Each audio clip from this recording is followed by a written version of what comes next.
اب آپ اس مبارک سلسلے کا 21واں حلقہ سماعت فرمائیں۔ لبیک لبیک لا شریک لک لبیک ان الحمد والنعمت لک والملک لا شریک لک۔ لیکن کافر تو یہ نہیں پڑھتے تھے، کافر تو آگے پڑھتے تھے لا شریک لک الا شریکا هو لک تملکہ وما ملک۔ تو جب انہوں نے سنا کہ سمامہ تو وہ پڑھ رہا ہے جو مسلمان پڑھتے ہیں، وہ جناب سارے کافر دوڑے، ان کو تو پتا تھا نا کہ سمامہ کتنا بڑا آدمی ہے، کہیں گے سبات یا سمامہ قال لا ولکن لم۔ انہوں نے کہا تم سابی ہو گیا، باپ دادے کا دین چھوڑ دیا۔ انہوں نے کہا نہیں نہیں کیا کہہ رہے ہو، میں مسلمان ہو گیا ہوں۔ اچھا مسلمان ہو گئے ہو تو ہم بھی تمہیں پھر مکے سے نہیں جانے دیں۔ تمہاری عمرہ ختم کیا، کافروں نے پکڑ کے قید کر کہا ہم تمہیں تھوڑا چھوڑ دیں گے، تم مسلمان ہو جاؤ۔ اس نے کہا مکے والو تم مجھے چھوڑو یا نہ، میں تو مسلمان ہوں۔ ایک بات یاد رکھ لو، میرا قتل کرنا سودا بڑا مہنگا ہے۔ انہوں نے کہا نہیں نہیں ہم دیکھ لیں گے ہماری۔ وہ اس کو گرفتار کر کے لے کر جا رہے تھے تو ایک آدمی اس کو اپنے علاقے کا مل گیا۔ اس نے کہا کہ میرے قبیلے کو کہہ دینا قریش نے مجھے گرفتار کر لیا، اس علاقے سے ان کو ایک گندم کا دانہ نہ گزرنے دو، کوئی ان کا تجارتی وفد ہے لوٹ، اور اپنے علاقے میں ایک ذرہ کوئی غذائی اجناس نہیں گزرنے دینی۔ اور ساری غذائی اجناس آتی تھی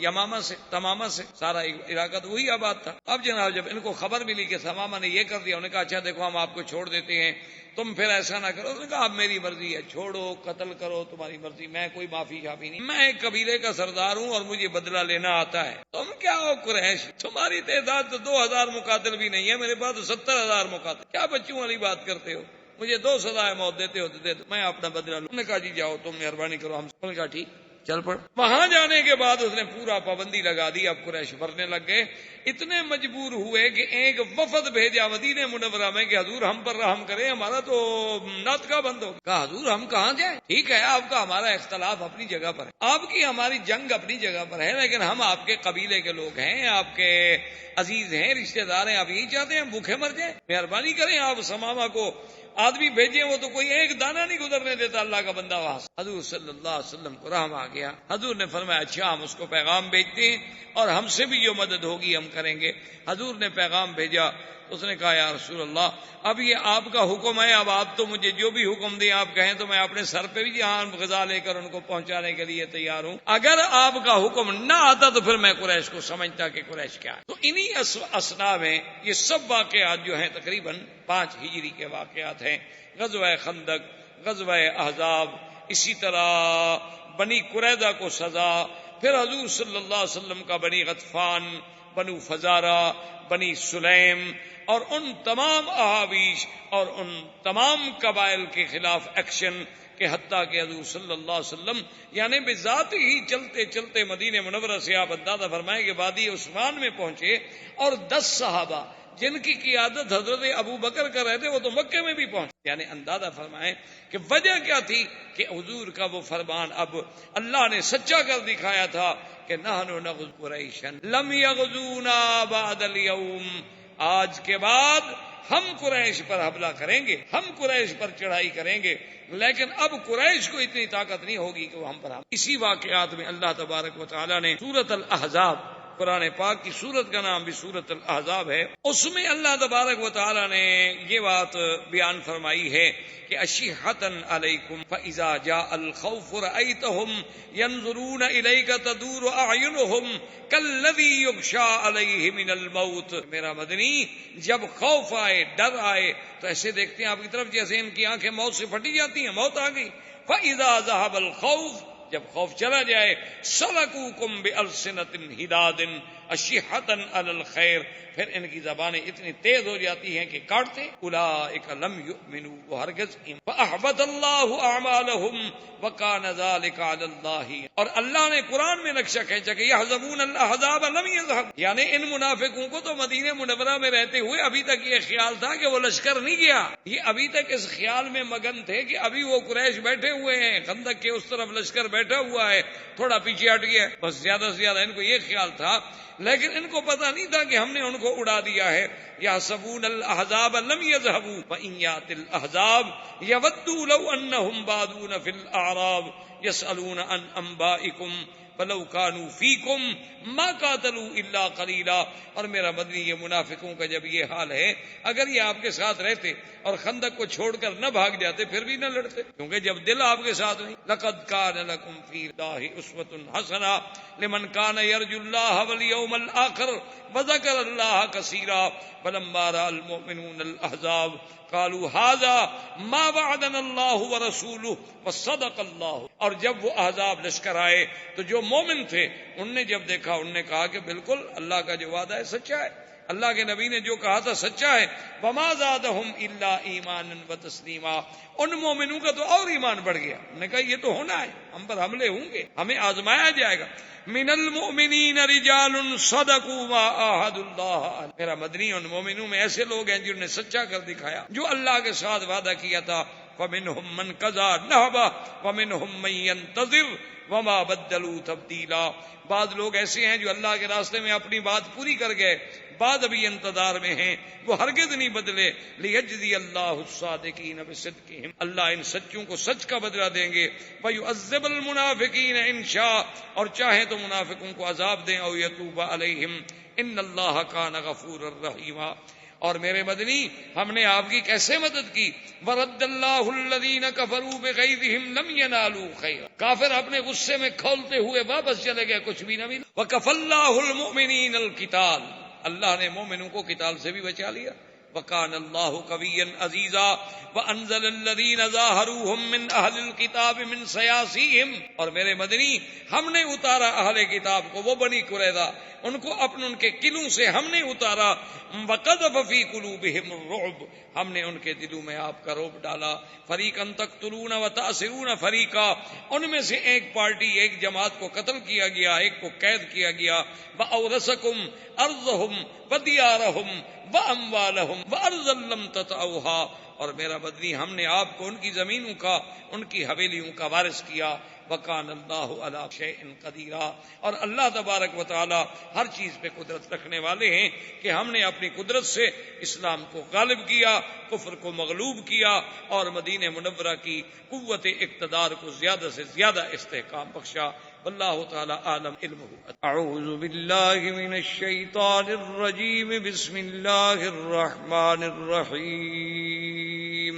ان الذين جاءوا بالافك عصبة منكم لا تحسبوه شر لكم بل هو خير لكم. قال النبي صلى الله عليه وسلم اشد ايذاء الانبياء فالامثل ثم الامثل او كما قال رسول الله صلى الله عليه وسلم. صدق الله العلي العظيم وصدق رسوله النبي الكريم ونحن على ذلك لمن الشاهدين ومن الشاكرين والحمد لله رب العالمين.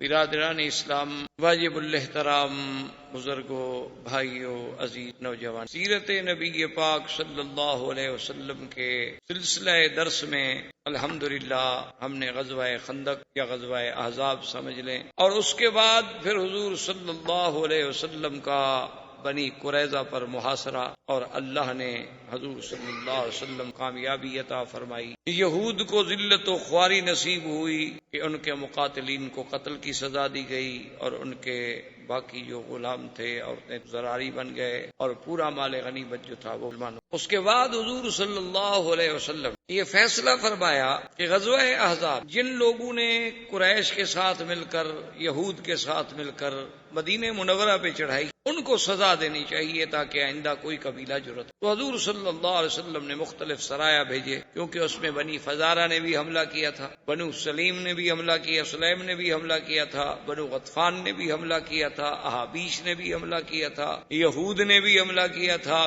قریش نے بھی حملہ کیا تھا، بنو ثقیف نے بھی، بڑے بڑے قبائل سارے اکٹھے ہوئے. تو تمام اطراف میں حضور صلی اللہ علیہ وسلم نے اپنے سرایا بھیجے، صحابہ کو بھیجا کہ ان کے ساتھ جنگ. تو انہی واقعات میں سے زید بن حارثہ رضی اللہ تعالی عنہ کو حضور نے لشکر دے کر بھیجا کہ وہ بنی سلیم جو ہیں ان کا مقابلہ. زید بن الحارثہ رضی اللہ تعالی عنہ جب لشکر لے کر بنی سلیم کے مقابلے پہ آئے تو اللہ نے کامیابی دی. اللہ تبارک و تعالی نے انہیں فتح و نصرت سے ہمکنار فرمایا اور بنی سلیم جو تھے وہ شکست کھا گئے. ان کا تمام مال جو تھا وہ مال غنیمت بنا اور حضرت زید بن حارثہ اس کو لے کے مدینے آئے. اور اس میں اتفاق کی بات یہ ہے کہ ابی العاصی، یہ ابی العاصی جو ہیں یہ دراصل کرشی ہیں اور یہ داماد تھے سیدنا محمد حضور صلی اللہ علیہ وسلم کی بیٹی بی بی زینب جو ہے ان کے شوہر بی بی زینب رضی اللہ تعالیٰ عنہ. اور یہ اتفاق کی قدرتی شان دیکھیں کہ یہ مقام یعنی غزوہ بدر کے موقع پر بھی قید حضور صلی اللہ علیہ وسلم نے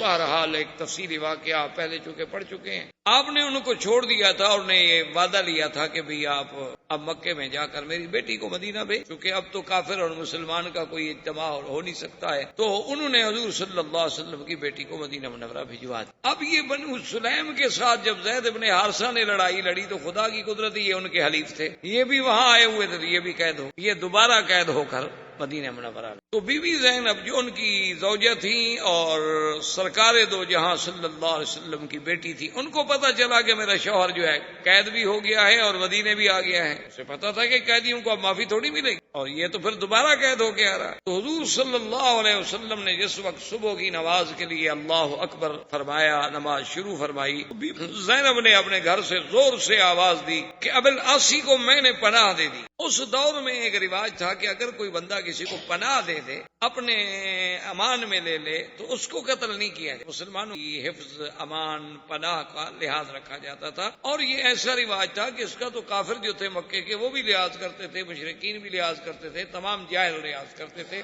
کہ بھی اب یہ بندہ میری پناہ میں، اب جب تک وہ اپنی پناہ نہ چھوڑے اس کو نقصان نہیں پہنچایا جا سکتا. کیوں اپنے بندے سے کیوں لڑائی لڑی جائے. حضور صلی اللہ علیہ جب نماز سے فارغ، سرکار دو جہاں صلی اللہ علیہ وسلم کو اطلاع دی گئی کہ یا اللہ ابی العاصی گرفتار ہو کے آیا ہے اور بی بی زینب نے اعلان کر دیا ہے پناہ دینے کا. تو حضور پاک نے فرمایا کہ واللہ لا اعلم، آپ نے فرمایا تو مجھے تو اس ذات پاک کی قسم میرے قبضہ ہے، مجھے کوئی علم، تاکہ صحابہ کے ذہن میں یہ بات نہ جائے کہ حضور کا چونکہ داماد ہے تو اس کو رعایت مل رہی. حضور نے فرمایا مجھے نہیں پتا کہ کیا واقعہ ہوا ہے اور میری بیٹی نے پناہ دی ہے تو کیوں دی ہے. بہرحال اب یہ معاملہ ان مجاہدین کے ہاتھ میں ہے جو ان کو گرفتار کر کے لائے. اگر وہ چاہتے ہیں تو پناہ قبول کر لیں، اگر وہ چاہتے ہیں تو پناہ قبول نہ کریں. اس معاملے میں دخل. زید بن حارثہ رضی اللہ تعالی عنہ کو بلایا گیا اور ان مجاہدین صحابہ کو بلایا گیا جنہوں نے وہ جنگ لڑی. ان کے سامنے جب یہ مسئلہ رکھا گیا تو انہوں نے کہا کہ عجیب بات ہے کہ جس کو حضور کی بیٹی پناہ دے چکی ہوں تو ہم اس کو کیسے پناہ نہ دیں. انہوں نے کہا کہ یا رسول اللہ صرف پناہ نہیں ہے بلکہ ہم اپنے قیدی کو بالکل چھوڑتے ہیں اور بغیر کسی فدیے کے، اس سے کچھ نہیں لیں گے ہم، اور اس کا جو مال ہم نے پکڑا ہوا ہے وہ بھی اس کو ہم واپس کریں گے. آخر کو بات ہے، ایک بات ہے، ہم دنیا میں قیدی ہوتے رہتے ہیں، چھوٹتے رہتے ہیں، بھاگ جاتے ہیں، مارے جاتے ہیں، گرفتار ہو جاتے ہیں، آخر کچھ ہوا آپ کا داماد ہے اور پھر آپ کی بیٹی نے پناہ دے دی ہے. تو ہماری تو یہ قوم میں ایک مسائل ہے، اگر کوئی پناہ اور دے دیتا پھر بھی تو آخر ہم قبول کرتے. تو بہرحال انہوں نے فیصلہ کر دیا. حضور صلی اللہ علیہ وسلم فرمایا کہ بھئی چونکہ یہ معاملہ مجاہدین کا ہے اور ان کا حق ہے، یہ ان کا قیدی ہے اور اس کا مال جو ہے ان کے لیے مال غنیمت کا حصہ ہے، وہ جانے اور فیصلہ جانے. صحابہ نے ابی العاصی کو چھوڑ دیا. ابی العاصی اپنے پورے سامان کے ساتھ باعزت طور پہ بری ہو کر مکے میں، جب مکے میں آئے تو ان کے پاس لوگوں کی بڑی امانات تھیں. آپ نے لوگوں کو بلایا اور لوگ بھی بڑے خوش ہوئے کہ ابی العاصی واپس آ گیا، ابی العاصی واپس آ گیا. آخر قبیلے کا آدمی تھا، سارے لوگ اکٹھے ہو گئے. اس نے ایک ایک امانت سب کو پہنچائی اور اس کے بعد انہوں نے پوچھا کہ بھئی کوئی آدمی مکے میں ایسا رہ گیا ہے جس کی کوئی امانت، کوئی چیز میرے پاس ہو. انہوں نے کہا کہ لا واللہ ما وجدناک الا صادقا وفیا، کہ ابی العاصی ہم نے آپ کو سچا بھی پایا، ہم نے آپ کو امانت والا بھی پایا کہ آپ نے ہماری ہر چیز ہمیں محفوظ لوٹا دی ہے.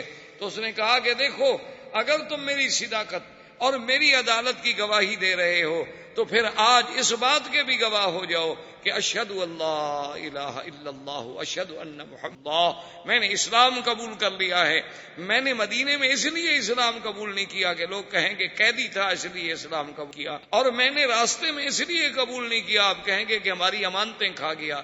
اب میں نے ہر کسی کو اپنی چیز لوٹا دی ہے، میری حریت ہے، میری آزادی ہے، آپ کو اگر ایک مذہب اختیار کرنے کا حق ہے تو مجھے بھی ایک مذہب اختیار کرنے کا حق ہے۔ میں نے مدینے میں جا کر جو نماز دیکھی ہے، میں نے جو قرآن سنا ہے، میں نے جو مسلمانوں کا امن دیکھا ہے، ان کا عمل دیکھا ہے، حضور پاک کے ساتھ ان کی محبت دیکھی ہے، تو میرے دل میں اللہ کے اس دین نے اتنا اثر کیا ہے کہ میں سمجھتا ہوں کہ دین اسلام حق ہے، اور تم مکے والے گواہ ہو جاؤ، میں اسلام کا اعلان کر رہا ہوں، اور اللہ کی شان ہے وہ اسلام قبول کر کے وقت مدینہ منورہ لے آئے۔ اور جب مدینہ منورہ آئے تو حضور پاک نے زینب ان کی جو بیوی تھی ان کے گھر میں واپس۔ اصل میں یہ بات یاد کہ یہ جتنے واقعات جو الحمدللہ ہم اول سے لے کر آج تک پڑھ رہے ہیں یا آئندہ اللہ توفیق عطا فرمائیں گے ہم پڑھیں گے، اس میں سیرت کا معنی یہ ہوتا ہے کہ حضور کی زندگی کا ہر عمل اور ہر عمل کا ہر پہلو جو ہے وہ امت کے سامنے آئے کہ جنگ میں حضور کا کیا کردار، دشمن کے ساتھ حضور کا کیا معاملہ ہے، اپنی بیٹیوں کے ساتھ حضور کا کیا معاملہ ہے، مجاہدین کے ساتھ حضور کا کیا معاملہ ہے۔ تو یہ سارا آپ کا ہر عمل، ہر قول، ہر فعل اور زندگی کا ایک ایک لمحہ جو ہے وہ سیرت طیبہ ہے اور سیرت کا حصہ ہے، اور مسلمانوں کے لیے اس میں درس ہے، سبق ہے، دعوت ہے، ہدایت۔ اب حضور صلی اللہ علیہ وسلم نے بی بی زینب ان کے گھر میں واپس بھیج دی، تو یہیں سے علماء نے مسئلہ نکالا ہے کہ اگر زمانہ جاہلیت میں کسی مرد و عورت کا نکاح تھا اور بعد میں وہ دونوں مسلمان ہو گئے تو دوبارہ نکاح کرنے کی ضرورت ہے، اسی نکاح کو نکاح تصور کیا جائے گا، چونکہ ابو العاص کا نکاح زمانہ جاہلیت میں ہوا تھا جب ابو العاص کافر تھا، لیکن جب ابو العاص اسلام لے آیا، بی بی زینب بھی مدینہ منورہ میں تشریف لے آئیں اور وہ بھی اسلام سے مشرف ہو گئیں، حضور کی بیٹی ہیں، تو اب حضور نے یہ نہیں حکم دیا کہ بھی دوبارہ نکاح کرو، اسی نکاح کو حضور صلی اللہ علیہ وسلم نے قائم۔ اسی طرح حضور صلی اللہ علیہ وسلم کا اپنا نکاح مبارک جو ہے جو بی بی خدیجہ سے ہوا تھا، تو حضور کی عمر مبارک 25 سال، اور اس وقت تو اسلام قرآن نازل ہی نہیں ہوا، اور وہ نکاح پڑھانے والے کون تھے؟ ابی طالب، حضور صلی اللہ علیہ وسلم کے چچا، ان نے خطبہ پڑھایا تھا، اور مشرکین مکہ باقاعدہ نکاح پڑھتے تھے، باقاعدہ گواہ ہوتے تھے، باقاعدہ خطبہ ہو۔ اب حضور پر جب قرآن نازل ہوا، شریعت نازل ہوئی، تو اب تجدید نکاح نہیں کی گئی، اسی نکاح کو قائم رکھ۔ اس سے علماء نے مسئلہ نکالا، یہی کام ہوتا ہے فقہا کا، جو لوگ یہ سمجھتے ہیں نا جی قرآن و حدیث جب موجود ہے تو پھر ہمیں امام ابو حنیفہ کی اور امام شافعی کی اور امام مالک کی اور امام احمد بن حنبل رحمۃ اللہ علیہ کی کیا ضرورت ہے؟ ان کی یہی ضرورت ہوتی ہے کہ وہ حدیث تو آپ بھی پڑھیں گے، میں بھی پڑھوں گا، واقعہ تو آپ بھی پڑھیں گے کہ حضور صلی اللہ علیہ وسلم ابو العاص آ گئے، بی بی زینب واپس ہو گئی، لیکن یہ مسئلہ وہ فقیہ سمجھے گا کہ بھئی اس کا مطلب ہے کہ اسی عقد سابق کو، اسی نکاح سابق کو حضور نے نکاح تسلیم کیا۔ تو یہ کام ہوتا ہے فقہا کا کہ وہ حدیث مبارک سے جو مسائل کا استنباط ہوتا ہے، یعنی اس حدیث سے ما یستنبط منہا وما یستفاد منہا، اس سے جو جو فوائد ہیں، جو منافع ہیں، جو موتی نکلتے ہیں، وہ چن کے امت کو پیش کر۔ اس کے بعد حضور صلی اللہ علیہ وسلم نے ارادہ فرمایا غزوہ بنی المصطلق، اور اسی کو غزوہ مریسی بھی کہا جاتا ہے۔ اصل اس کی غزوے کی سبب یہ تھا کہ بنی المصطلق کا جو سردار تھا حارث بن ضرار، یہ بہت بڑا سردار تھا ان کا، اور یہ بہت بڑا قبیلہ۔ حارث بن ضرار کو جب پتہ لگا کہ مسلمان روزانہ حملہ کر رہے ہیں، کبھی اس قبیلے پہ، کبھی اس قبیلے پہ، کبھی اس قبیلے پہ، حالانکہ وہ یہ نہیں سمجھا کہ مسلمان تو ان کو ادب سکھا رہے ہیں کہ ظالموں تمہارے ساتھ تو ہماری کوئی جنگ نہیں تھی، تم کیوں مدینہ منورہ پہ چڑھتا ہو؟ مسلمان خود تو نہیں لڑ رہے۔ اور یاد رکھیں مسلمان کبھی فساد نہیں کرتا، اسلام کبھی فساد، جہاد اور فساد میں تو آسمان و زمین کا فرق ہے، جہاد اور فساد ایک نہیں ہوتا۔ اسلام نے پوری تاریخ اسلام اٹھا کر دیکھ لیں، جہاں جہاں بھی اللہ نے اسلام کو قوت دی ہے اور طاقت دی ہے، اسلام نے تو امن، سلامتی، رواداری، معافی کا اپنا کردار پیش کیا ہے۔ وہ کہیں فاتح بن کر فتح کے نشے میں آ کر اس نے ایسا نہیں کیا ہے کہ مفتو قوموں کی عزتیں اجاڑ دے، اس نے تو سب کی حفاظت۔ لیکن حارث بن ضرار کے دماغ میں یہ بات آئی کہ بھی مسلمان ہر قبیلے سے لڑ رہے ہیں تو کیوں نہ ہم اپنے قبیلے کو پہلے سے تیار کر کے مسلمانوں پہ حملہ کر دیں۔ اس نے جنگ کی تیاری شروع کی، اور حضور صلی اللہ علیہ وسلم کو خبر ملی کہ حارث بن ضرار جو ہے، قبیلہ بنی المصطلق جو ہے، وہ اپنی لشکر جو ہے تیار کر رہے ہیں مدینہ منورہ پر چڑھائی کرنے کے لیے۔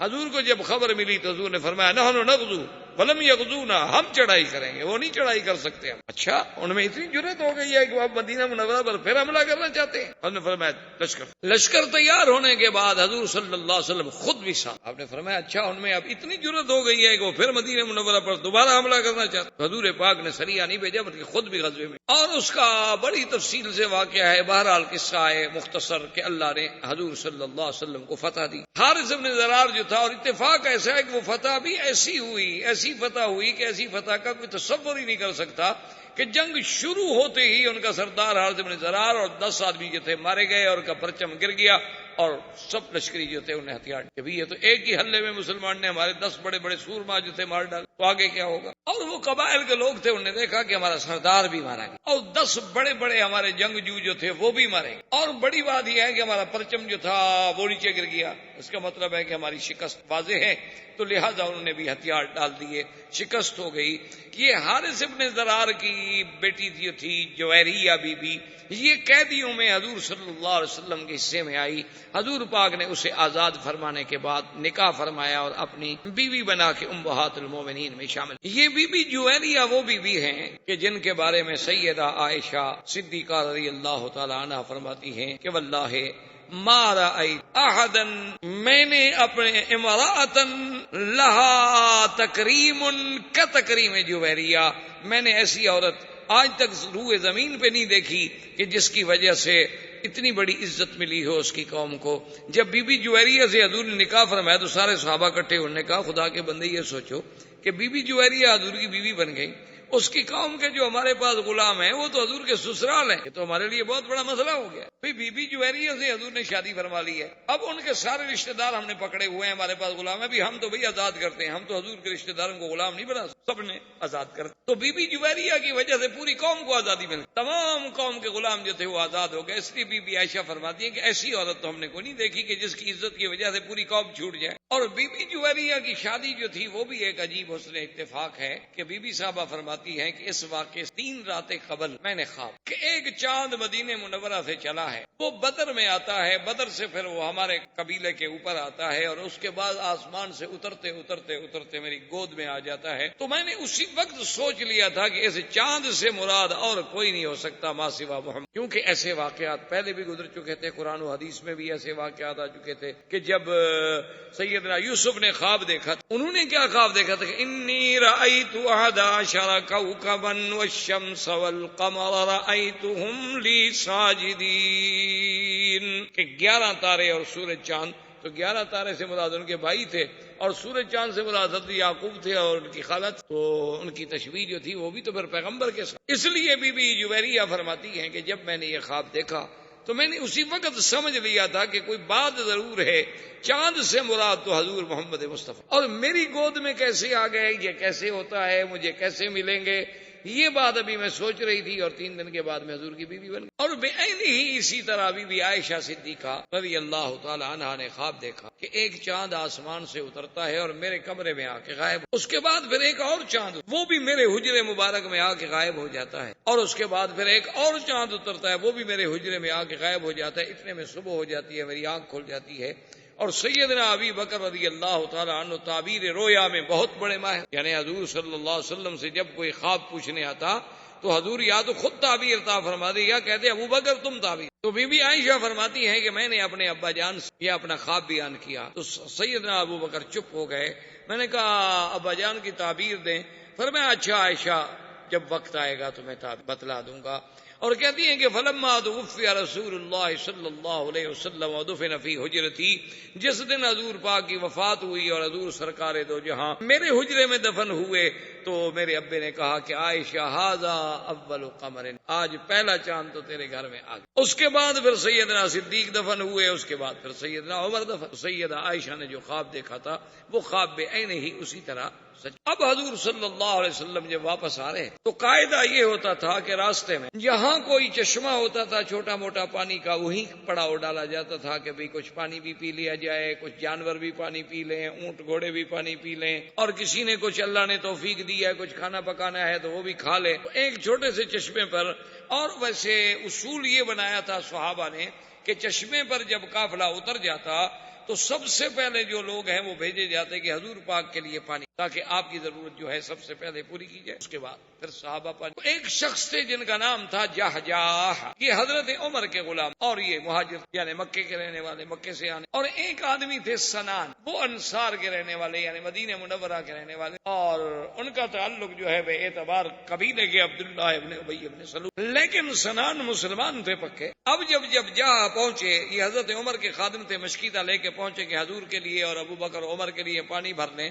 سنان پہنچے، انہوں نے کہا میں پانی بھروں گا. انہوں نے کہا تمہیں پتہ نہیں ہے کہ پہلے پانی ہم بھریں گے؟ انہوں نے کہا نہیں میں بھروں. اسی میں دونوں کی اللہ رحمت فرمائے تھوڑی بات بڑھتی گئی تو وہاں ایک لکڑی پڑی تھی، تو اس نے لکڑی اٹھا کے مار دی سنان. کیا جان انسان اور شیطان تو یجری کا مجری الدم، شیطان تو ایسے دوڑتا ہے نہ انسانوں میں جیسے خون گردش کرتا ہے. تو جب ان کو لکڑی لگی تو اس نے کہا یا للانصار، اور جہاں نے کہا یا للمہاجرین. سب نے اپنے اپنے قبائل کو بلانا شروع کر دیا، اور دونوں طرف سے قبیلے بھاگے جناب. موقع پہ آئے، پانی پہ اکٹھے ہوئے، تلواریں نکل آئے. عرب لوگ جو تھے یہ تو آپ کو پتا ہے نا، یہ قبائل کی زندگی، یہ تو چھوٹی چھوٹی سی بات پر قتل کر دینا، لڑائی، یہ تو معمولی سی بات. یعنی اگر آپ ان کی تاریخیں اٹھا کے دیکھیں تو حیران ہوں گے کہ ایک دفعہ ان کی ایک بڑی مشہور لڑائی ہے. وہ پتہ ہے کیوں ہوئی تھی؟ اس کا سبب یہ تھا کہ دو قبائل کے سردار، ان دونوں کے باغ تھے بڑے بڑے. ایک آدمی کا باغ مشرق میں تھا، ایک کا باغ مغرب میں تھا، اور دونوں باغ آمنے سامنے نظر آتے تھے باقاعدہ. ایک باغ سے کوئی پرندہ، کوئی چڑیا، اللہ عالم یا کیا پرندہ تھا، وہ اڑا. اڑنے کے بعد دوسرے کے باغ میں آیا تو اس نے کہا تمہارے باغ سے چڑیا اڑ کے میرے باغ میں کیوں بیٹھے؟ اس پہ لڑائی شروع ہوئی اور 300 آدمی مارے گئے کہ وہ چڑیا ادھر کیوں آئی تھی. اب اس کا کوئی علاج. اسی طرح بھی آپ دیکھ لیں افغانستان میں کیا ہو رہا ہے. یعنی تمام قبائل جو مشترک ہو کر مل کر روس سے لڑتے رہے، دشمن سے لڑتے رہے، اور جنہوں نے کمیونزم کے اس فلسفے کو ہمیشہ کے لیے سمندر میں غرق کر دیا، اور جنہوں نے اتنی بڑی قوت کو کہ جس میں پتہ نہیں شہر تھوڑے ہیں اور ایٹم بم زیادہ ہیں، ان کو ٹکڑے ٹکڑے کر دیا، اور جن کے جوش سے برلن کی دیواریں ٹوٹ گئیں. جب جنگ سے فارغ ہو گئے تو آپس میں کیوں فارغ کیسے بیٹھے؟ اب آدمی عادی ہو جاتا ہے نا، 15-16 سال لڑائی فارغ کیسے آدمی. اس میں کوئی شک نہیں ہے کہ اب حق پر وہ ہیں کہ جن کو علاقہ ملا اور انہوں نے قرآن نافذ کر.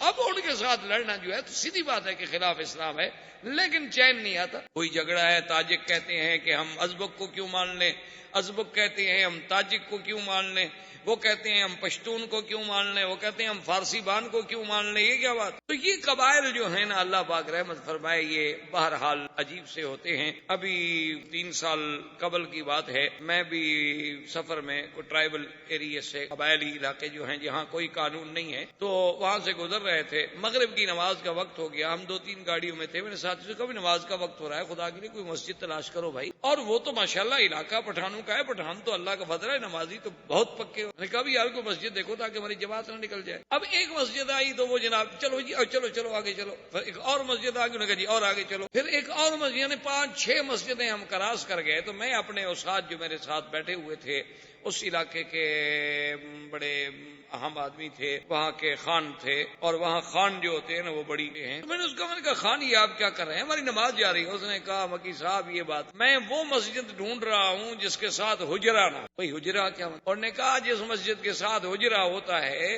اور اگر ہم وہاں مغرب کی نماز پڑھیں گے تو پھر کھانا کھائے بغیر ہم وہاں سے آگے نہیں جا سکتے. حجرے کا معنی ہوتا ہے مسافر خانہ، یعنی بیٹھنے کی جگہ. تو ڈیرا سمجھ لیں، کچھ سمجھ لیں. تو جس مسجد کے ساتھ حجرہ ہے، جو ہی ہم نماز سے فارغ ہوں گے وہ دیکھیں گے کہ یہ باہر کے لوگ آئے ہوئے ہیں، تو وہ فوراً آ جائیں گے کہ جناب چلیں پہلے کھانا تیار ہے، کھانا کھائیں، اور کھانے کے بغیر آپ جا نہیں سکتے.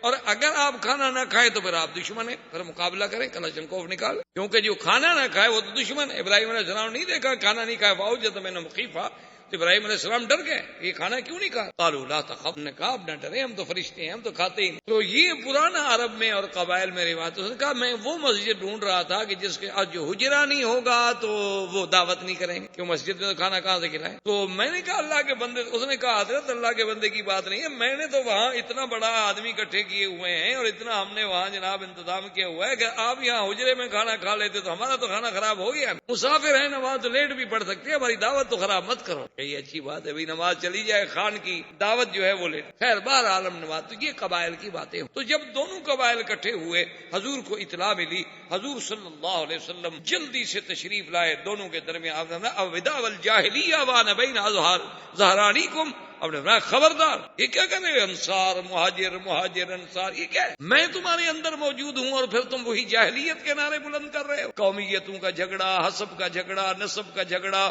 لسانیت کا جھگڑا، صوبائیت کا جھگڑا، یہ انڈین ہے، یہ پاکستانی ہے، یہ سندھی ہے، یہ پنجابی ہے، یہ جناب یو پی کا ہے، یہ فلاں کا ہے، یہ فلاں کا ہے، یہ کیا ہے؟ انہوں نے فرمایا دعوها فإنها منتنة، چھوڑ دو ان ناروں کو، یہ تو بدبودار نعرے، یہ کیا کر رہے ہو؟ انما المؤمنون اخوۃ، مسلمانوں نے جب کلمہ پڑھ لیا ہے، مشرق میں ہے، مغرب میں ہے، عرب میں ہے، عجم میں ہے، شمال میں ہے، جنوب میں ہے، وہ مسلمان بھائی ہیں۔ یہ تو اللہ نے قبائل بنائے ہیں کہ ہم ایک دوسرے کو ڈھونڈنے میں آسانی محسوس کر سکیں، ورنہ اس کے ساتھ یہ تو نہیں کہ ہم نعرے لگائیں کہ انصار اور مہاجر مہاجر مہاجر کی مدد پہ آ جائے۔ اب جناب وہ کہیں جا کر وہ جھگڑا جو تھا تھما، اور اس کے بعد سنان جب واپس آیا، عبداللہ ابن ابی ابن سلول جو رئیس المنافقین تھا وہ بھی اس سفر میں ساتھ تھا، اس کو جب پتہ چلا اس نے کہا کہ اچھا اب یعنی وہ مہاجرین اتنے زور میں آ گئے ہیں کہ عمر کا ایک غلام جو ہے وہ بھی ہمارے بندوں کو لکڑیوں سے مارتا ہے۔ اور اس کے بعد اس بدبخت نے وہ جملہ کہا، اللہ معاف فرمائے، اللہ عربوں کا ایک محاورہ ہے سمن کلبک یاکلک، کہ تم اپنے کتے کو اور کھلاؤ تاکہ تمہیں یہ کھا جائے، اس کو پالو اور کھلاؤ اور کھلاؤ، جب یہ موٹا تازہ ہو جائے گا، مضبوط ہو جائے گا تو ایک دن تمہیں کھائے۔ اس نے یہ جملہ کہا، اللہ معاف کرے میں کس کی نیت تھی، بہرحال مسلمانوں کے خلاف تھی، صحابہ کے خلاف۔ زید بن ارقم ایک صحابی تھے اسی کے قبیلے کے، یعنی تھے وہ بھی خزرج، وہ یہ باتیں سن رہے تھے، انہوں نے آ کر اپنے چچا سے کہا کہ میرے چچا عبداللہ ابن ابی یہ کہہ رہا، اور پھر اس نے کہا انصاریوں سے، اس نے کہا کہ یہ سارا تمہارا کیا درا ہے، تم نے مہاجرین کو باغ دیے، تم نے گھر دیے، تم نے مدینے میں ان کو آباد کیا، تم نے ان کو کھلایا، آج وہ سر پہ نہ چڑھے تو کیا ہو؟ اس لیے فیصلہ کر لو کہ لا تنفقوا علی من عند رسول اللہ حتی ینفضوا۔ اللہ نے قرآن پاک میں واقعہ بیان کر دیا، انہوں نے فیصلہ کر دیا، انہوں نے کہا کہ آج کے بعد خبردار کوئی ایک آدمی حضور کے پاس صدقہ، خیرات، زکوٰۃ، مہاجرین کی امداد لے کر نہ جائے، جب ان کو کچھ نہیں ملے گا خود بخود بھاگ جائیں گے۔ یہ تو پڑے ہوئے اسی نہیں ہے کہ کھانے کو مل رہا ہے، باغ مفت مل گئے، لڑکیاں مل گئیں، عورتیں مل گئیں، مہاجر بن گئے۔ اور اس کے بعد انہوں نے یہ بھی فیصلہ کیا جس کو اللہ نے قرآن میں نقل کیا ہے کہ لَئِن رَّجَعْنَا إِلَى الْمَدِينَةِ لَيُخْرِجَنَّ الْأَعَزُّ مِنْهَا الْأَذَلَّ، کہ جب ہم مدینے میں واپس جائیں گے تو ہم سے طاقتور جو ہے، قوت والے جو ہیں، ہم ذلیل کمزوروں کو نکال دیں گے۔ مانا یہ تھا کہ اب نکالو مہاجرین کو، مدینہ تو ہمارا ہے، انصار کا، اوس و خزرج کا۔ جب زید بن ارقم کی معرفت حضور صلی اللہ علیہ وسلم کو اس خبر کا پتہ چلا، حضور صلی اللہ علیہ وسلم نے فرمایا زید صحیح کہہ رہے ہو، کہا رسول اللہ میں نے خود سنا، سمعت اذنایا۔ حضرت عمر نے کہا دعنی یا رسول اللہ، حضور مجھے اجازت دیں، اضرب عنق ھذا المنافق، اس ظالم کی میں گردن اڑا دوں کہ ہمارے مدنی پاک کے بارے میں ایسی گستاخی کی بات۔ حضور نے فرمایا دع یا عمر، ایسا نہ کہو کہ 10 لوگ جو ہے پھر یہ کہیں گے انا محمدن امر بقتل اصحابہ، اب تو محمد مصطفیٰ اتنے طاقت میں آ گئے ہیں کہ اپنے ساتھیوں کو بھی قتل کا حکم دے رہے ہیں۔ کیوں؟ لوگوں کو پتہ تھوڑا لگے گا یہ منافق ہے، لوگوں کو تو یہی پتہ لگے گا نا ہمارے ساتھ ہے، نمازیں پڑھتا ہے، ہمارے ساتھ جنگ میں ہے، جہاد میں ہے، اس لیے اس بات کو چھوڑ دو۔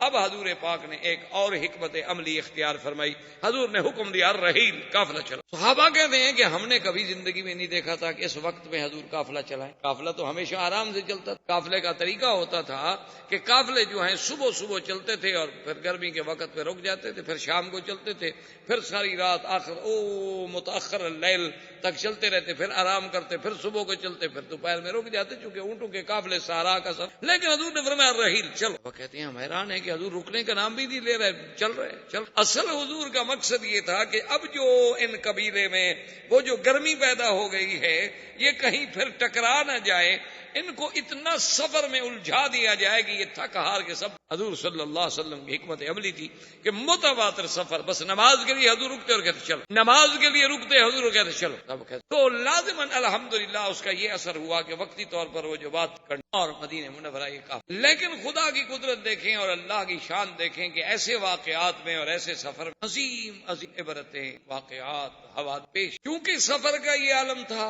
تیزی تھی، اور قاعدہ یہ ہوتا تھا کہ عرب زمانے میں عورتوں کے لیے اس کو کہتے تھے ہودج۔ ہودج کا معنی یوں سمجھ لیں آپ پالکی جسے ہم کہتے ہیں انڈیا اردو زبان میں، جیسے ہاتھیوں کے اوپر بنا لیتے ہیں، اسی طرح عربوں کے اندر اس کو کہتے تھے ہودج۔ ایک ایسی چھوٹی سی پالکی بنی ہوتی تھی، اس کو اونٹ کے اوپر باندھ دیا پلان پہ، اس کے اوپر کپڑا ہوتا تھا، چھت ہوتا تھا، پردہ ہوتا تھا، اگر عورت ہو تو پھر اس پہ۔ اور قاعدہ یہ ہوتا تھا کہ جب سفر کا وقت آتا تو حضور صلی اللہ علیہ وسلم کے ساتھ جو بیویاں ہیں وہ اپنے اپنے ہودج میں جا کے بیٹھ جاتی، وہ اٹھانے والے آگے ہودج کو اٹھا کے اور قافلہ چل پڑتا، حضور سب سے آگے ہوتے۔ اب خدا کی شان یہ ہے کہ بی بی عائشہ سیدہ صدیقہ رضی اللہ تعالی عنہا وہ بھی اس سفر میں ساتھ تھیں۔ وہ اپنے قضاء حاجت کے لیے کہ اس دور میں اور خاص طور پہ سفر میں کوئی حمامات تو ہوتے نہیں تھے، عورتیں ہوں یا مرد ہوں تو پھر قافلے سے بہت کئی فرلانگ دور چلے جاتے تھے تاکہ کسی کو نظر بھی نہ آئے، کوئی آواز یا کوئی رائحہ خبیثہ، کوئی ایسی بدبو، کوئی ایسی چیز بھی کسی کو محسوس نہ ہو۔ تو ایک پردے کا طریقہ یہ ہوتا تھا کہ بہت بی بی عائشہ بھی دور نکل گئیں،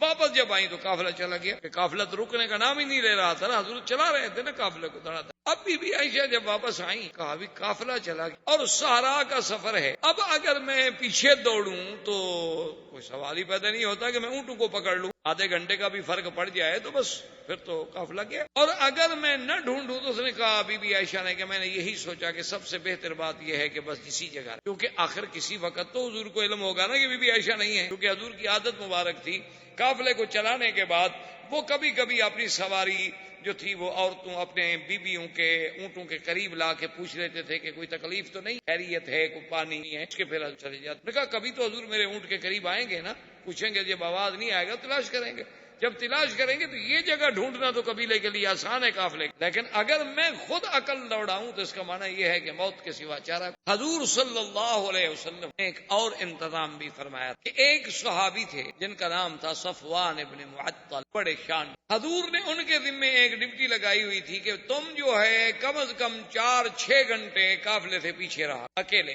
راستہ تمہارا یہی ہوگا جس راستے پہ ہمارا قافلہ جا رہا، جہاں جہاں قافلہ پڑاؤ کرے گا اور وہاں سے وہ منزل چھوڑے گا تو تم 4 گھنٹے 6 گھنٹے بعد وہاں پہنچو گے، وہاں آگے ذرا دیکھ لو کسی کی کوئی چیز رہ گئی ہو، کوئی تلوار رہ گئی ہو، کوئی سلا رہ گیا ہو، کوئی سامان رہ گیا ہو تو وہ اپنی اونٹنی پہ رکھ لیا اور پھر قافلے کو پہنچا دیا، کیونکہ انسان ہے، اونٹوں کے سفر ہیں، گھوڑوں کے سفر ہیں تو کئی چیزیں بھول جاتا ہے۔ حضرت صفوان ابن معطل فرماتے ہیں کہ میں اپنے اونٹنی پر جب آیا تو دور سے مجھے ایک سایہ سا محسوس ہوا کہ کوئی کپڑا لے کے جیسے کوئی بندہ لیٹا ہوتا ہے، اور میں جب قریب آیا دیکھا تو کپڑا لے کے بیٹھی ہوئی ہیں بی بی عائشہ، چونکہ میں نے پردے سے پہلے دیکھا ہوا تھا بی بی کو تو میں نے فوراً اندازہ لگا لیا کہ بی بی عائشہ۔ میں نے کہا عائشہ، انہوں نے کہا چپ کر گئی۔ میں نے کہا اللہ کی بندی تم کیسے اکیلے یہاں رہ گئی، قافلہ چلا تم اکیلی؟ اور بی بی عائشہ کے صفوان فرماتے ہیں کوئی، اور اس کے بعد حضرت صفوان نے صرف یہی کہا کہ لا حول ولا لا حول، اور کمال ہے کہ حضور اتنے سفر میں اپنی بیوی کا بھی خیال نہیں فرمایا۔ تو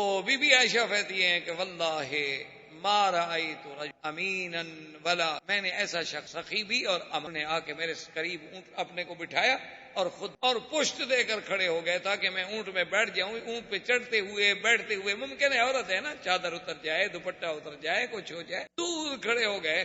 جب ان کو تسلی ہو گئی کہ اب میں اونٹ پہ بیٹھ گئی ہوں گی تو آئے اور مہار پکڑی، اور حضور صلی اللہ علیہ وسلم کو راستے میں علم ہوا تو آپ نے فرمایا کوئی بات، الحمدللہ خیر ہے، پیچھے صفوان جو آ رہا، اب کسی کو دوبارہ بھیجنے کی کیا ضرورت ہے، کہ اسی لیے تو ہم نے ایک آدمی رکھا ہے قافلے کو۔ تو خلاصہ یہ ہے کہ بہرحال مدینہ منورہ کے قریب پہنچے، سارا قافلہ بیٹھا ہوا ہے، حضور بیٹھے ہیں، صحابہ بیٹھے ہیں، مختلف اجماع ہیں، اور وہ عبداللہ ابن ابی جو ہے وہ بھی ایک ٹولی میں اپنے ساتھیوں کے ساتھ بیٹھا ہوا ہے، رئیس المنافقین جو تھا عبداللہ ابن ابی ابن سلول وہ بھی بیٹھا ہوا ہے، اور دور سے حضرت صفوان آگے چلتے ہوئے آ رہے ہیں، اور اڑتے اڑتے خبر تو پہنچ گئی کہ بی بی عائشہ رہ گئی تھی اور صفوان جو ہے ان کو لے کے آ رہا ہے۔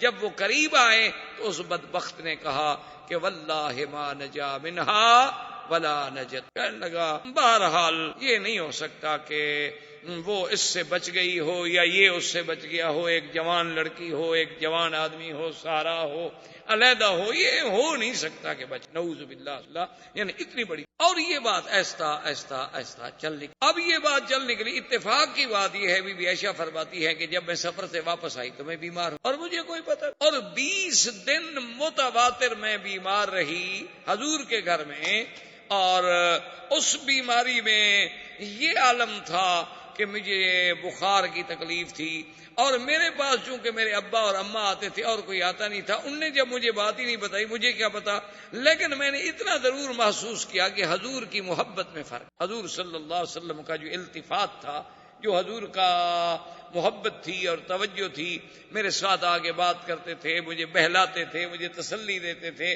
خاص طور پہ مجھے اگر بخار ہو یا تکلیف ہو تو پھر حضور کافی ٹائم میرے ساتھ بیٹھتے تھے، صرف حضور تشریف لاتے اور آگے اتنا پوچھ رہے تھے کئی فتیکم، کیا حال ہے اس کا، اور اس کے بعد اب بات اور پھیل۔ بی بی عائشہ فرماتی ہیں کہ میں نے جب دیکھا حضور کا اعراض کہ حضور کی کوئی توجہ ہی، تو میں نے ایک دن حضور سے عرض کیا کہ یا رسول اللہ استاذن، میں اجازت لینا چاہتی ہوں کہ میں اپنے ماں باپ کے گھر چلی۔ حضور بی بی عائشہ فرماتی ہیں کہ پھر میں اپنے ماں باپ کے گھر میں آ گئی، لیکن پھر بھی مجھے کوئی نہیں بتاتا یہ بات کیا ہے۔ تو ایک رات میں اپنے حاجت انسانی کے قضاء کے لیے، چونکہ اس زمانے میں بھی یہی تھا کہ گھروں میں کوئی حمام نہیں، کوئی بیت الخلاء نہیں، کچھ نہیں، عورتیں باہر جاتی تھیں دور رات کو نکل، تو ہم دور جا رہے تھے اپنے قضاء حاجت کے لیے، تو میرے ساتھ مستح ایک صحابی ہیں، ان کی والدہ جو ہے وہ بھی میرے ساتھ سفر کر رہی تھی، ان کا چادر جو تھا وہ پاؤں میں الجھا، تو بی بی مستح جو تھی وہ گری، زمین پہ گری، اور گرتے ہوئے ان کے منہ سے فوراً نکلا کہ تائس مستح، اللہ مستح کو ہلاک۔ عائشہ فرماتی ہے میں تو گھبرا گئی، میں کھڑی ہو گئی، میں نے کہا ماذا تقولین یا ام مستح اما تعلمین انہ بدری، ام مستح کیا کہہ رہی ہے، تم یہ نہیں جانتی کہ وہ صحابی ہے اور بدر کا صحابی ہے، بدری ہے، تم اس کے بارے میں یہ بات کر رہی ہے۔ کھڑی ہو گئی، انہوں نے کہا عائشہ تمہیں پتا نہیں کیا، کہا تمہیں پتا نہیں کہ مستح کیا کہہ رہا ہے، بھی کیا پتا مستح کیا، وہ تو صحابی ہے، بدری ہے، حضور کا غلام ہے۔ اس نے کہا کہ پھر ام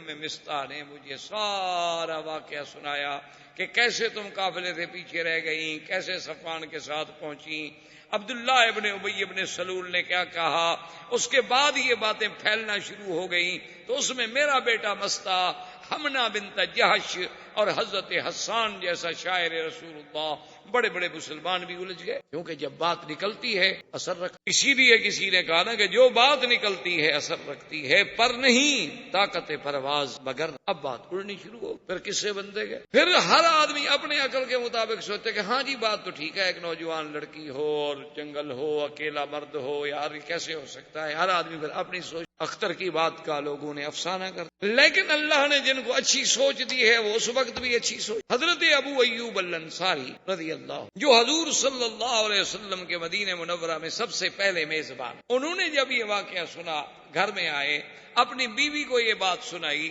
اور اس کے فوراً بعد یہ کہا ابو ایوب نے اپنی بیوی سے کہ میری بیوی لو کنت مکانت عائشہ، اگر تم عائشہ کے بجائے ہوتی تو کیا تم یہ گناہ کر لیتی؟ کہا کہ واللہ لا، کوئی شریف عورت بھی گناہ کا سوچ سکتی ہے، کوئی حرہ، کوئی آزاد، کوئی شریف، کوئی قبیلے کی عورت، خاندان کی عورت گناہ کے بارے میں تو سوچ ہی نہیں سکتی۔ اس نے کہا اچھا میری بیوی یہ بتاؤ، اگر صفوان ابن معطل کے بجائے میں ہوتا اس جگہ پہ تو تم میرے بارے میں کیا گمان کرتی ہو؟ اس نے کہا کہ واللہ ما رأیت منک الا خیرا، میں نے تو تم میں بھی بھلائی کے علاوہ کبھی کچھ نہیں دیکھا، مجھے یقین ہے کہ تم بھی گناہ نہیں کر سکتے۔ ابو ایوب فاسمعی ان عائشۃ خیر منک صفوان ابن المعطل خیر، کہ میری بیوی پھر سن، عائشہ تم سے بہتر ہے اور صفوان مجھ سے، جب ہم گناہ نہیں کر سکتے تو ان نے گناہ کیسے کیا ہوگا، جب ہم گناہ کے بارے میں نہیں سوچتے تو جو ہم سے خیر ہیں، جو ہم سے بہتر ہیں، وہ کیسے گناہ۔ لیکن بی بی عائشہ فرماتی ہیں کہ جب میں نے یہ قصہ سنا تو میرے تو پھر دماغ سے ہر بات ہی اڑ گئی کہ اچھا حضور صلی اللہ علیہ وسلم کا نہ بولنا، حضور صلی اللہ علیہ وسلم کا عدم التفات، تو اس کی وجہ یہ ہے اتنا بڑا حادثہ ہو گیا ہے مدینے میں اور مجھے پتہ بھی نہیں۔ میں آئی بکئی رونے کے علاوہ میرے پاس سرکار دو جہاں صلی اللہ علیہ وسلم نے مسجد نبوی میں اعلان فرمایا لوگوں سے کہ جب سب لوگ جمع ہو گئے، حضور نے خطبہ پڑھا، حمد اللہ علیہ، اللہ کا ثنا بیان کی، آپ نے فرمایا کہ یا ایھا الناس، لوگوں اب وہ بات بھی ہو گئی ہے کہ ان الناس یؤذونی فی اہلی، کہ لوگ مجھے میرے اہل کے بارے میں بھی تکلیف دینے پر آ گئے ہیں، واللہ ما علمت علی اہلی خیر، اللہ کی قسم ہے میں نے تو اپنی بیویوں پہ، اپنے اہل پہ ما سوائے بھلائی اور خیر کے کبھی کچھ گناہ غلطی دیکھی، لیکن لوگ مجھے ایجاد۔ ایک صحابی تھے سید حذیر، یہ سید الاوس، اوس کے قبیلے، انہوں نے کہا یا رسول اللہ ان کان من الاوس، حضور آپ پر تہمت لگانے والا، آپ کے گھرانے پر اعتراض کرنے والا اگر ہمارے قبیلے کا آدمی ہے، حکم کریں ہم اس کی کی گردن کاٹ کے. اور اگر وہ خزرج کے قبیلے کا آدمی ہے تو پھر سعد ابن عبادہ رئیس الخزرج کو حکم دیں گے اس کی گردن کاٹ کر، یا ہمیں حکم دیں، پھر ہم دیکھیں گے خزرج کے لوگ کیسے تم. سعد ابن عبادہ کھڑے کو کہا تم جھوٹ بول رہے ہو، تمہیں پتا ہے کہ تمہارے قبیلے کا آدمی نہیں ہے جس نے یہ حرکت. اگر تمہارے قبیلے کا آدمی ہوتا نا اتنے جذبے تم باتیں نہ کرتے. تمہیں چونکہ پتا ہے کہ وہ تمہارے قبیلے کا بندہ نہیں ہے، وہ ہمارے قبیلے کا بندہ ہے، اس لیے جذبات میں آ رہے ہیں. تو یہ آپس میں تیز ہو گئے.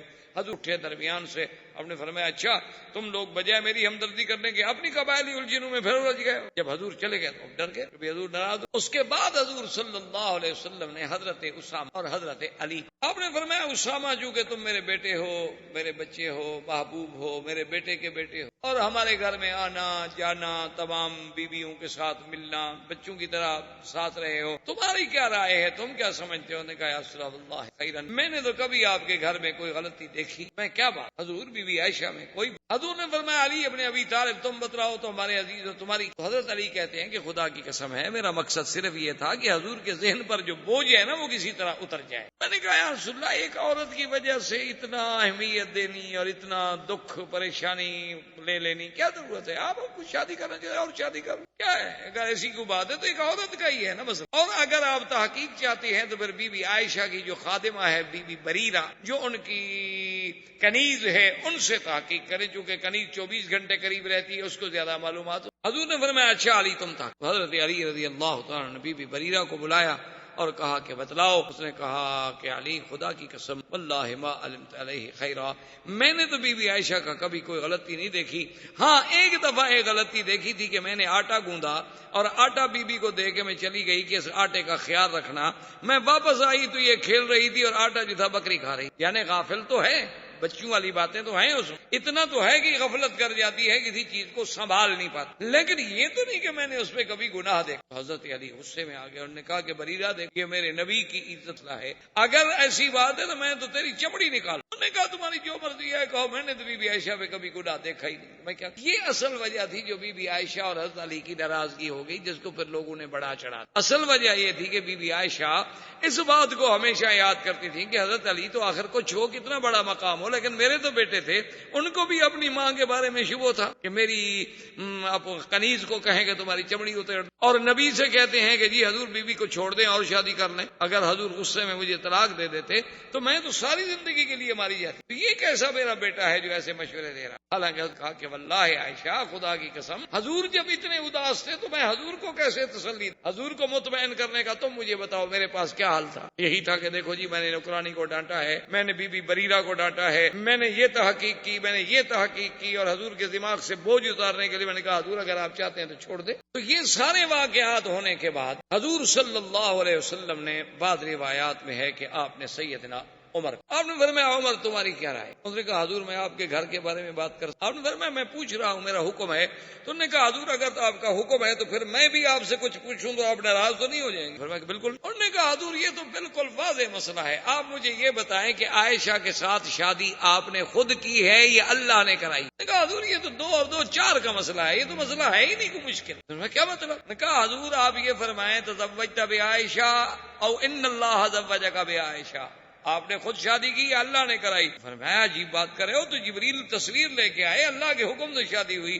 تو انہوں نے کہا حضور ہمیں اپنے بیٹوں کے لیے اچھی عورتیں مل جاتی ہیں، اللہ کو اپنے نبی کے لیے پاک بیوی نہیں ملی. کیا بات کر رہے ہیں؟ یعنی اللہ نہیں ڈھونڈ سکے اپنے نبی کے لیے کوئی اچھی لڑکی؟ اور انہوں نے کہا حضور اچھا مجھے یہ بتلائیں یہ مکھیاں جو اڑتی پھرتی ہیں یہ آپ کے بدن پہ بیٹھتی ہیں؟ حضور نے فرمایا کہ نہیں، اللہ نے مجھے گندگی سے محفوظ رکھا ہے.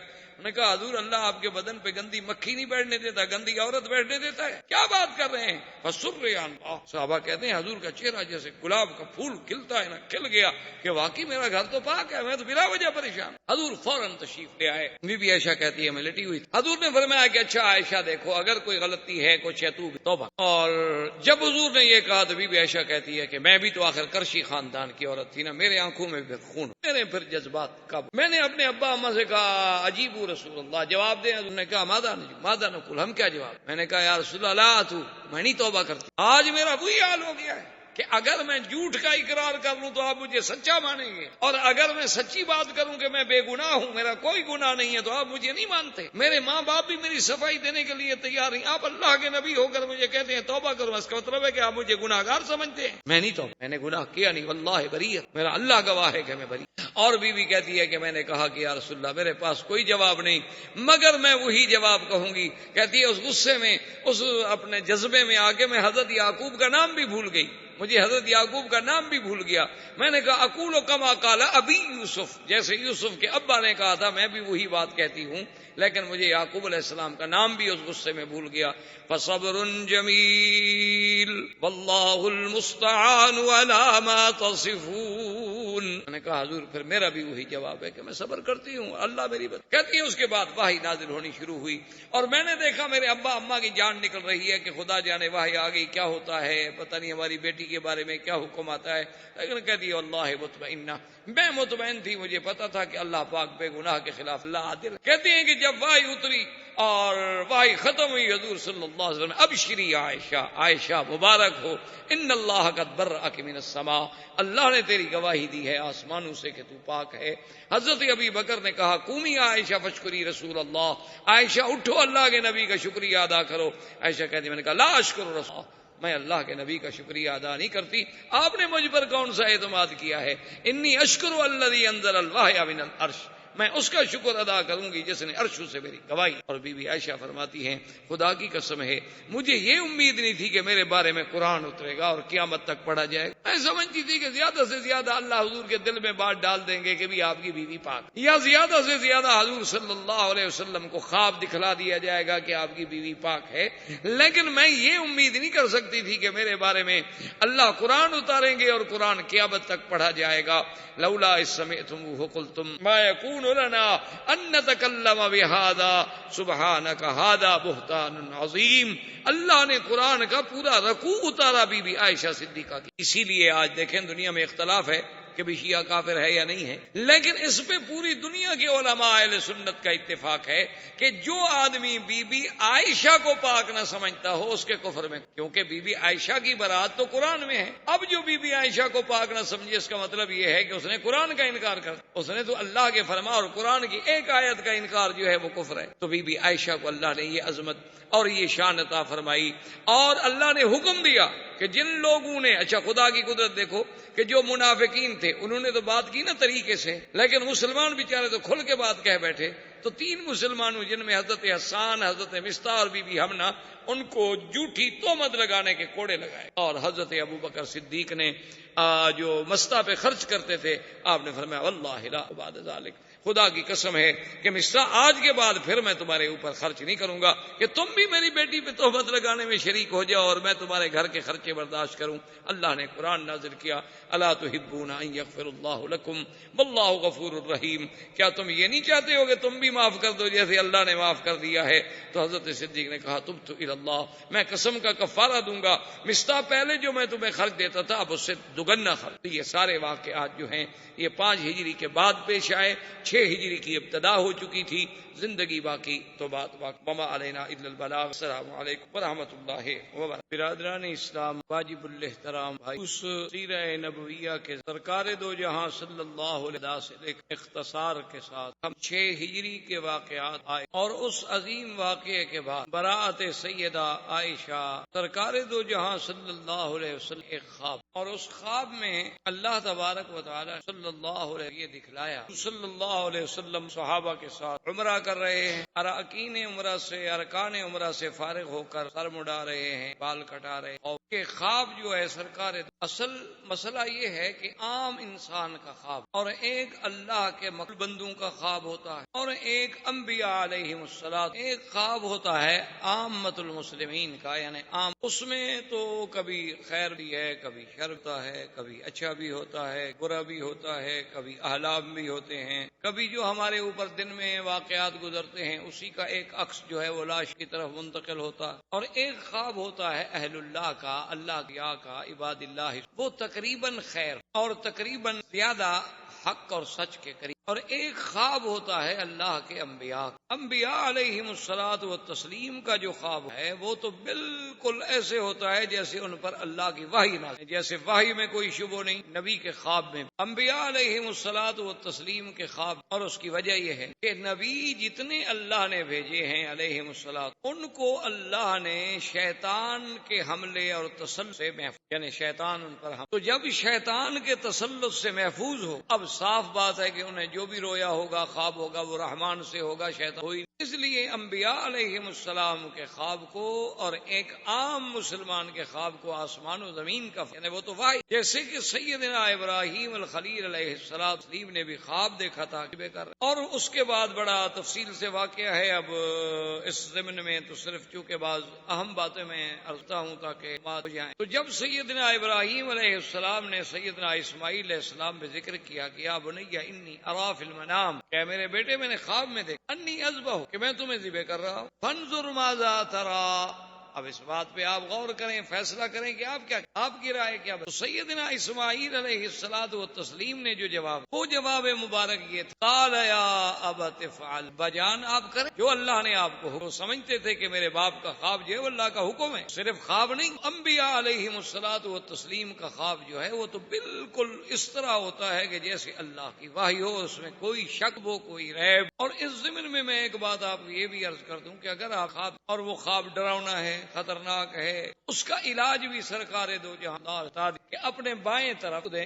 یہ ضروری نہیں ہوتا کہ تھوک ہی ڈالیں، مقصد تو یہ ہے کہ شیطان کو لان، اور اس کے بعد 3 دفعہ لا حول ولا قوت الا باللہ العلی العظیم پڑھیں اور اپنی کروٹ بدل کے دوسری کروٹ پہ سو جائیں، اور اس کے بعد کسی کو ذکر نہ کریں، آپ کو اس خواب کا کوئی کسی کو بھی نہ بس بھول جائیں، سمجھیں کہ آپ نے دیکھا تھا نہیں دیکھا تھا، اس کا کسی قسم کا ضرر آپ۔ اور اگر آپ نے خواب دیکھا ہے اور آپ کو سمجھ نہیں آ رہا کہ بھئی پتہ نہیں یہ خیر ہے، شر ہے، اچھا ہے، برا ہے، اس کے بارے میں حضور کا حکم ہے کہ خواب ہر کسی پر ذکر نہ کریں، اس بندے پہ ذکر کریں جو آپ کا خیر خواب بھی ہو اور علم بھی رکھے۔ یعنی علم کا کیا معنی ہے؟ یعنی اس کو رویا کے ساتھ علم، خواب کے ساتھ مناسب کہ علم رویا جو ہے یہ مستقل ایک علم ہے، کیونکہ حضور نے فرمایا کہ خواب ایک ایسی چیز کہ جب تعبیر دینے والا اس کی تعبیر دیتا ہے تو کبھی ایسا ہوتا ہے کہ بالکل اسی طرح واقع ہو جاتا ہے جو اس کے۔ اب اگر وہ آدمی عالم نہیں تھا تو وہ تو خدا جانے کوئی اونٹ پٹانگ بات کہہ دے گا، اگر عالم ہوگا وہ سمجھے گا کہ اس خواب میں کوئی ایسی بات ہے تو اس کو کوئی اچھے لفظوں میں بیان کر تاکہ اللہ تبارک و تعالیٰ کی طرف سے اچھی خیر جائے، اچھی تمنا رکھی جائے، اچھی آرزو رکھی جائے۔ تو خواب کے اندر یہ بھی لازمی ہے، اس کو آپ نے ایک عام چیز نہ سمجھا کریں۔ اور اسی طرح دنیا میں حضور نے فرمایا سب سے بڑا جھوٹا وہ انسان ہے جو خواب نہ دیکھے اور لوگوں سے کہے کہ میں نے خواب، اس نے خواب نہیں دیکھا لیکن لوگوں سے کہتا ہے کہ جناب مجھے تو فلاں بزرگ کی زیارت ہوئی اور مجھے تو فلاں صحابی کی زیارت ہوئی اور مجھے تو حضور اللہ علیہ وسلم کی زیارت ہوئی، اور ایسی باتیں کرتا ہے حالانکہ اس نے نہیں دیکھا۔ کیونکہ اس قسم کی بات جھوٹ بولنا یہ گویا افتراء علی اللہ ہے، اللہ پر جھوٹ بول، کیونکہ اگر اچھا خواب ہے وہ تو خدا دکھاتے ہیں، اس نے دیکھا تو ہے نہیں اور جھوٹ بول رہا ہے۔ بہرحال یہ ایک الگ موضوع ہے۔ تو سرکار دو جہاں صلی اللہ علیہ وسلم نے خواب دیکھا جس کا باقاعدہ قرآن ذکر ہے، لَتَدْخُلُنَّ الْمَسْجِدَ الْحَرَامَ إِنْ شَاءَ اللَّهُ آمِنِينَ مُحَلِّقِينَ رُؤُوسَكُمْ وَمُقَصِّرِينَ لَا تَخَافُوا فَعَلِمَ مَا لَمْ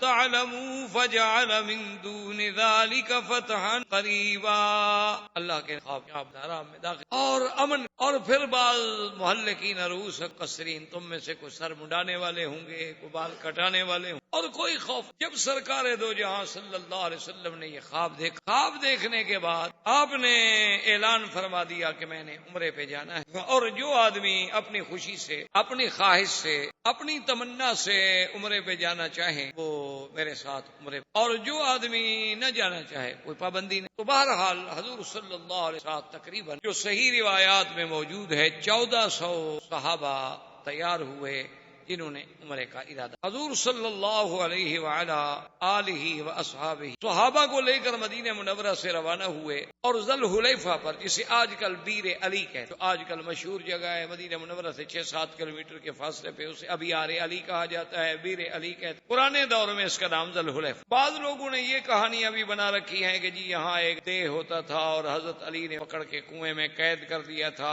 اس لیے اس کنویں کا نام بیر علی رکھ دیا گیا. یہ سب کہانیاں ہیں، من گھڑت باتیں ہیں، جس کا حقیقت عرب کی عادت ہے کہ وہ اپنے ابیار کو، اپنے باغات کو، اپنے زمینوں کو، اپنے عمارتوں کو، اپنی جائیدادوں کو جس کی ہو اس کے نام کے ساتھ منسوب کر دیتے. حضور صلی اللہ علیہ وسلم نے وہاں سے احرام باندھا اور میقات سے آپ. اسی لیے علماء کرام کا اتفاق ہے، جمہور ائمہ اربعہ کا، کہ آدمی جب میقات پہ آئے تو بغیر احرام کے سیدھا حرم آ رہا ہو. وہ بعض ائمہ اس بات کی رعایت دیتے ہیں کہ بھئی اگر ایک آدمی نوکری کے لیے گیا ہے یا ڈپٹی کے لیے گیا ہے یا کسی دوست کو ملنے گیا ہے، اس کی نیت عمرے کی تھی ہی، تو اگر وہ احرام نہ باندھے تو اس پہ دم نہیں پڑے گا. لیکن امام ابو حنیفہ رحمۃ اللہ علیہ اس مسلک میں بہت سخت ہے، وہ فرماتے ہیں کہ بالکل نہیں، میقات سے آپ بغیر احرام کے نہیں. اور یہ پہلے بھی میں نے آپ سے عرض کیا، امام ابو حنیفہ رحمۃ اللہ علیہ، اللہ سب ائمہ پہ رحمتیں فرمائے، اللہ سب پہ اپنی کروڑوں رحمتیں نازلے، لیکن وہ مسئلے کا احوط پہلو لیتے ہیں، یعنی ایک ایسا پہلو اختیار کرتے ہیں جو زیادہ جامع، جس میں زیادہ اب دیکھیں نا جی، مثلا آپ احرام سے آ رہے تھے، میقات سے آپ کی ڈپٹی پہ گئے تھے یا ڈپٹی کے لیے آ رہے تھے، لیکن اگر آپ نے احرام باندھ لیا ہے تو کوئی امام اس کو غلط تو نہیں کہتا کہ آپ نے کیوں باندھا. جو اجازت دے رہے ہیں وہ بھی صرف کہتے ہیں اجازت ہے، یعنی دم نہیں پڑے گا، جرمانہ نہیں ہوگا. وہ یہ تو نہیں کہتے کہ ایسا کریں، اچھی بات ہے. اچھا، اگر بفرض محال قیامت میں لازمی طور پر 2 مجتہدوں کا اجتہاد ہے، لیکن ایک کا اجتہاد حق ہوگا. اگر قیامت کے دن اجتہاد یہ حق ہو گیا کہ اگر کوئی ڈپٹی والا ہے یا کوئی دوست کے ملنے والا ہے عمرہ نہ کرے تو اس پہ کوئی جرمانہ نہیں، ٹھیک ہے، کوئی بات، اچھی بات ہے، بچ گئے بیچارے. لیکن جس نے عمرہ کیا ہوا ہے اس کا ثواب تو اللہ ضائع نہیں کریں گے بھی تم نے عمرہ کیوں کیا تھا. اور جس نے عمرہ نہ کیا اور قیامت والے دن فیصلہ یہی ہوا کہ نہیں عمرہ کرنا ضروری تھا، تو جن نے نہیں کیا وہ کیا کریں گے؟ وہ کون سے محاسن اس کے بدلے میں ادا کریں گے؟ اور پھر امام صاحب یہ فرماتے ہیں کہ مجھے یہ بتائیں کہ کیا حضور پاک نے بھی کبھی کسی میقات سے تجاوز کیا ہو بغیر احرام؟